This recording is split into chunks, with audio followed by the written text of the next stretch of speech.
Assalamualaikum warahmatullahi wabarakatuh. Waalaikumsalam warahmatullahi wabarakatuh. Waalaikumsalam warahmatullahi Harusnya tadi wabarakatuh. dari awal itu sudah enak, kita saling mengenal gitu.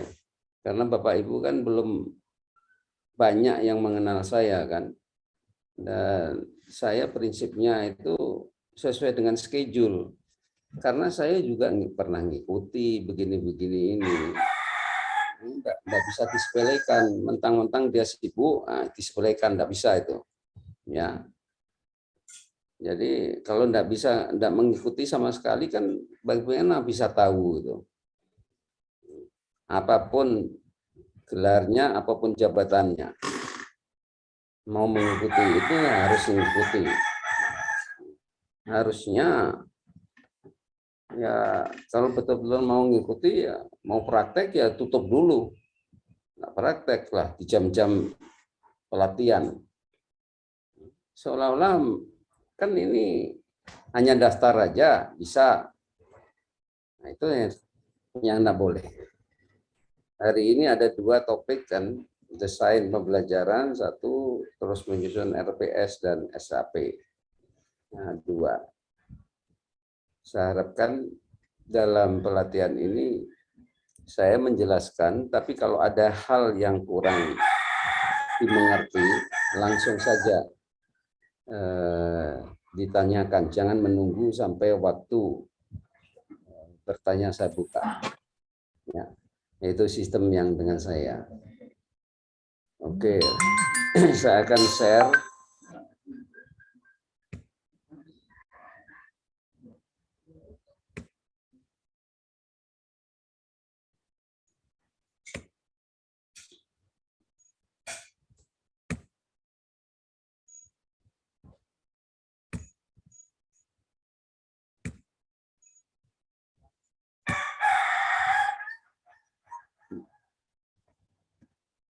Jadi materi yang pagi ini adalah desain pembelajaran. Mungkin secara umum nanti kita akan coba kaji desain pembelajaran itu, yang nanti ujung-ujungnya adalah Bapak Ibu bisa membuat suatu capaian pembelajaran. Ya. Oke. Sebentar ini namanya saya.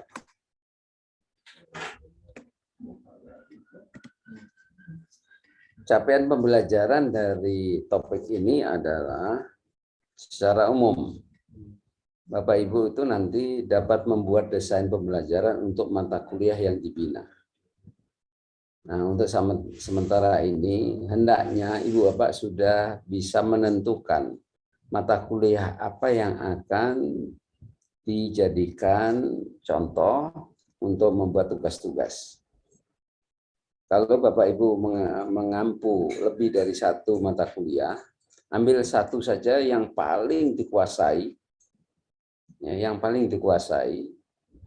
dan kalau bisa untuk dilaksanakan pada semester yang akan datang. Jangan yang semester ini. Kalau semester ini kan sudah jalan setengah semester. Kalau bisa yang akan datang. Secara khusus, Ibu Bapak pertama harus bisa mengidentifikasi kebutuhan program pembelajaran. Ya, identifikasi kebutuhan-kebutuhan itu.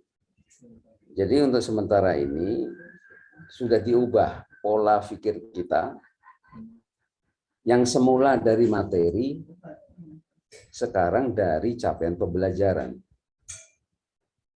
Apa yang dibutuhkan oleh mahasiswa dalam program pembelajaran yang terkait dengan mata kuliah kita. Kalau mata kuliah kita itu sudah tidak dibutuhkan untuk masa yang akan datang, ya tidak usah dipertahankan. Kita harus ganti dengan mata kuliah lain. Nah, ini yang seringkali terjadi percekcokan, bahwasanya mata kuliah itu sudah tidak lain lagi, sudah tidak berguna lagi. Saya ambil contoh di bidang administrasi perkantoran. dulu itu stenografi itu penting, mata kuliah stenografi, ya, terutama bagi calon-calon wartawan, bagi administrator yang mencatat suatu kegiatan seminar, diskusi, itu perlu bisa membuat stenografi sehingga dia bisa mencatat apa yang terjadi. Tapi sekarang nggak ada lagi. Karena rekaman sudah populer. Nah, itu satu contoh yang konkret.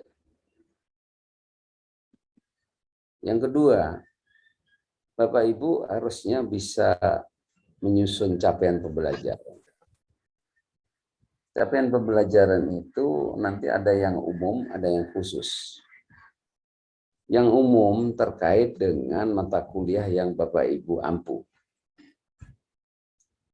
Jika selesai mempelajari mata kuliah Bapak Ibu, apa kompetensi yang akan diperoleh oleh mahasiswa? Itu yang umum. Satu mata kuliah. Tapi untuk mencapai yang umum itu tentu perlu suatu capaian-capaian yang kecil-kecil. Seperti membangun rumah, capaiannya rumahnya jadi yang umum. Tapi untuk bisa menjadi rumah yang baik, kan perlu dibuat fondasi dulu, tembok dulu, lalu ada kerangka-kerangka yang lainnya, terakhir nanti atap, jadilah rumah. Tidak bisa bim salah bim, bukan? Nah, ini dalam membuat sesuatu. Jadi tujuan pembelajaran umum atau capaian pembelajaran umum itu terkait dengan mata kuliah Bapak Ibu. Kalau itu sudah dipelajari, mampu apa mahasiswa? Nah, tentunya ini disesuaikan dengan perkembangan zaman, kebutuhan-kebutuhan sekarang. Jangan kebutuhan yang lalu. Kalau kebutuhan yang lalu, percuma aja nanti lulus pada mata kuliah kita, tidak ada gunanya mata kuliah kita. Karena tidak akan bisa digunakan untuk masa akan datang. Yaitu melakukan analisis pembelajaran.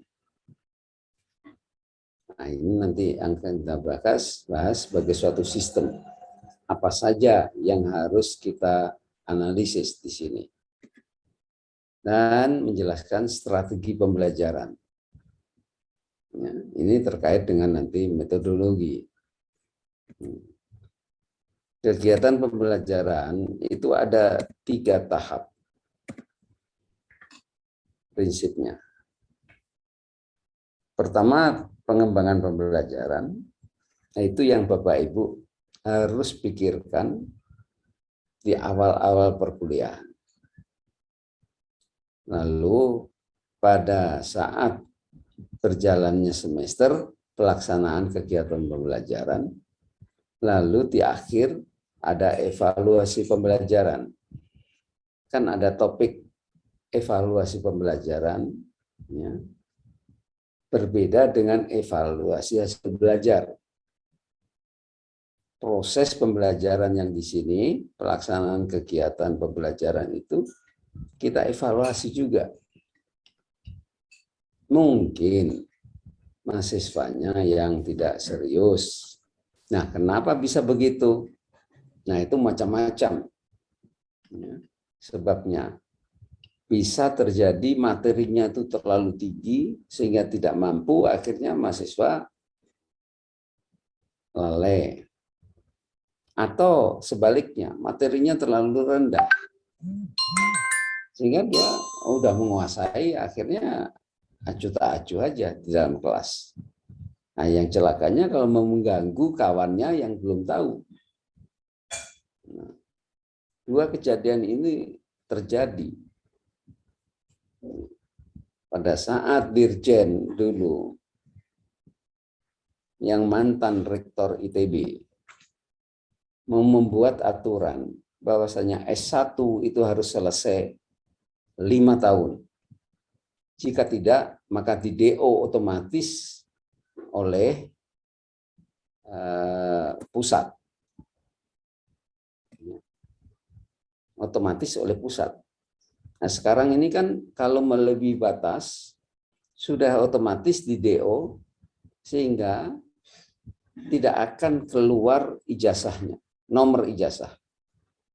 Nomor ijazah kan sekarang dari pusat. Ini untuk ngontrol. Supaya jangan sampai berlama-lama.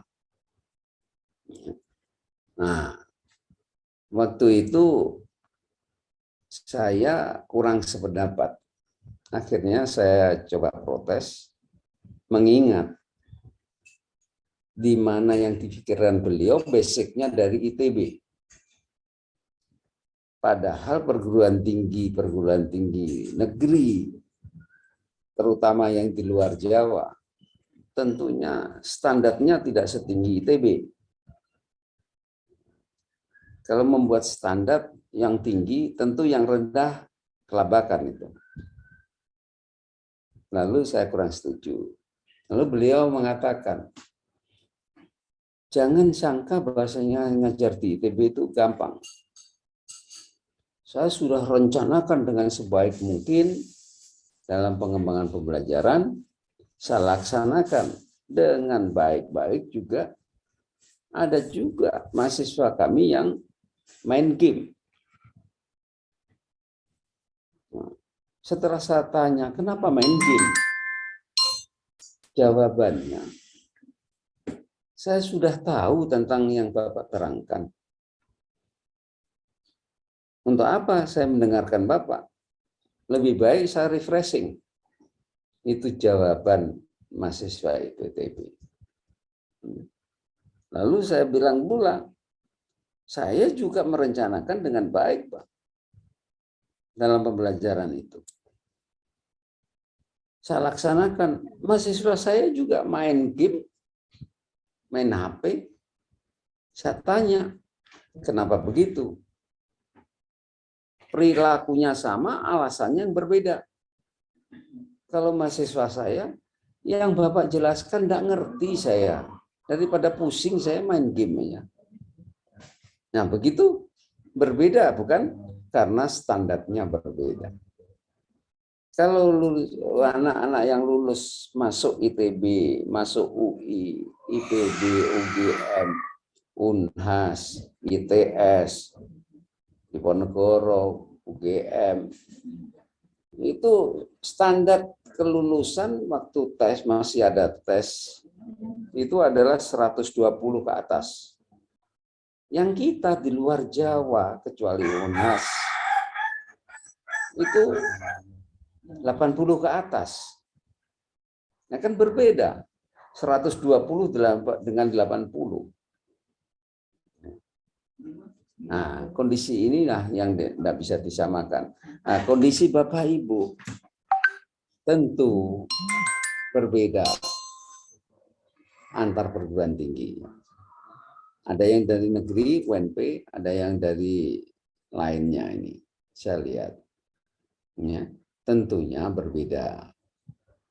Nah, oleh karena itu, dalam pengembangan pembelajaran itu, tentunya kita pertimbangkan nanti mengenai mahasiswa kita, tetapi kita harus ajak mereka mengikuti perkembangan zaman.